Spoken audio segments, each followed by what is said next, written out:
Bonjour à toutes et à tous et bienvenue sur la chaîne Ronan au théâtre. Aujourd'hui, on va à Nanterre, aux Amandiers, pour voir Femme Fatale de Philippe Ken, un spectacle qui a été créé en début d'année au Kammerspiel de Munich avec 3 comédiens de la troupe de Munich. Et on va voir ça tout de suite.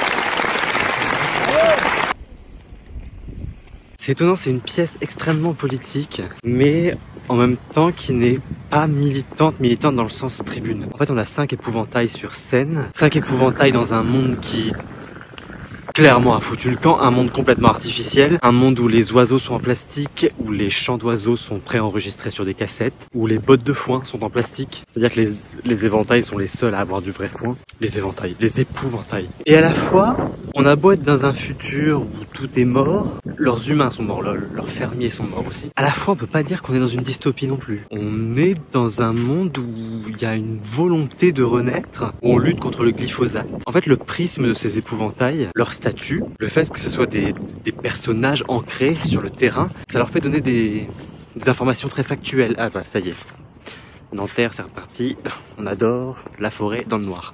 Bonjour, ce serait pour un lampadaire s'il vous plaît. Et donc en donnant des choses très factuelles, ils ont un discours peut-être un peu simple sur l'écologie, mais pas simpliste non plus. Et surtout, c'est des personnages qui se retrouvent militants par nature, qui se découvrent militants d'ailleurs au début de la pièce lorsque un Français arrive, un épouvantail français arrive. Parce qu'en fait, en étant sur le terrain et en résistant, en survivant, c'est les premières victimes des dégâts climatiques et c'est les premiers résistants.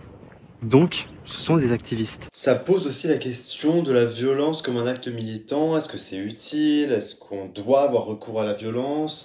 Qui est-ce qui est violent? Est-ce que c'est l'acte militant ou est-ce que j'ai la chemise qui explose?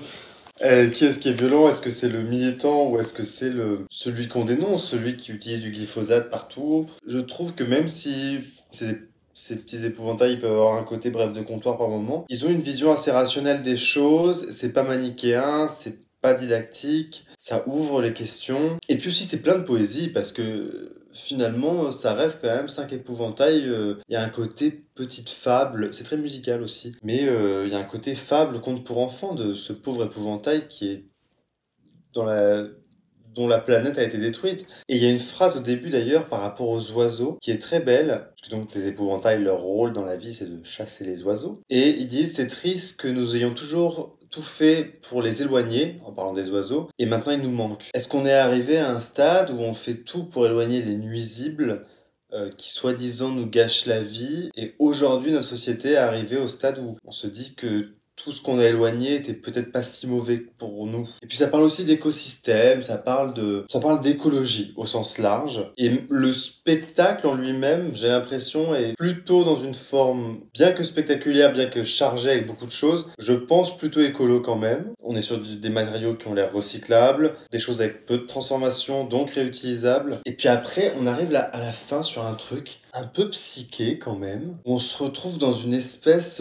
d'arche de Noé où on protège des œufs magiques. Bah, c'est le symbole de l'œuf aussi, hein. C'est la naissance, c'est le mystère de ce qui va naître, c'est quelque chose qu'il faut protéger parce que ça, c'est une coquille qui enveloppe une vie. Et en fait, ces œufs peuvent être ce qu'on veut. C'est un œuf de rêve, un œuf... c'est une utopie à l'intérieur. En fait, ces œufs sont enfermés dans la maison. Avec eux, on en prend soin. On les arrose avec un champignon qui pousse uniquement sur des terres détruites.